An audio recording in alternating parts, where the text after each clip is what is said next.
today we're joined by Dwayne Elmore, our Wildlife Extension Specialist. Dwayne, tell us about how the drought is impacting wildlife. Generally, drought does several things to wildlife. One, it lowers the carrying capacity of the land. There's simply less vegetation growing during the summer when we are in a drought like this, and there's less food resources. So animals are nutritionally stressed, body condition goes down, weight goes down, antler characteristics usually decrease, and even going into the winter there's going to be less acorns because a lot of these oaks have aborted their acorns during the drought. Okay, so you mentioned antler characteristics. Talk to us a little bit about the specific impacts on the white-tailed deer population. Sure. Body weights are probably going to be lower this fall than what we saw last year. Antler characteristics usually decline during the drought, and a lot of producers often want to harvest those animals. If they've been kind of paying attention to certain deer, they might think that that deer is declining because of old age, but actually it's probably a drought impact, so you might want to be careful before you start culling deer because of declines in antler characteristics, because often after the drought ends, antlers will go right back up.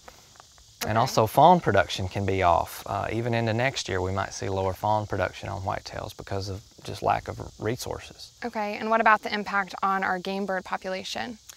Typically during a drought, especially when it's really hot like it has been this summer, nest success can be lower for things like pheasant and quail and wild turkey, and this is going to show up in fewer coveys this fall, and in 2 years for our turkey harvest probably notice a decline in mature gobblers because it takes 2 years for a turkey to become a mature longbeard. So it's definitely going to impact game birds, and you know, it's going to be spotty. There's some areas that got pretty decent rains, enough to kind of keep production up, and those areas might have fairly decent quail huntable populations, but other areas could be really off. Okay, and talk just briefly about the role of freestanding water.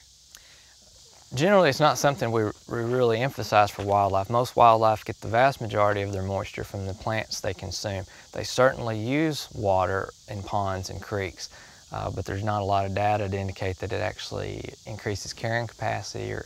And in Oklahoma in particular, it's not something I would recommend people worry about because we have so many bodies of water, ponds, reservoirs, streams. There's really hardly any place in the state you can go where freestanding water is not already available.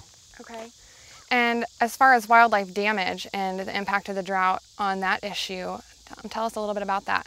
Yeah, the number of complaints have really went up this year for a lot of species, armadillos, rabbits, etc. And what's happening, you know, these animals are stressed just like we are and cattle are and everything else. So they're trying to seek out whatever food resources they can, which often is putting them in close proximity with people, where you know, people are irrigating their lawns and irrigating their shrubbery, so the wildlife are just trying to find food resources. So we are seeing a lot more negative wildlife impacts to people's lawns and agricultural crops, and you can expect this to subside as the drought does. Okay, thank you, Dwayne. Great information from our Wildlife Extension Specialist, Dwayne Elmore.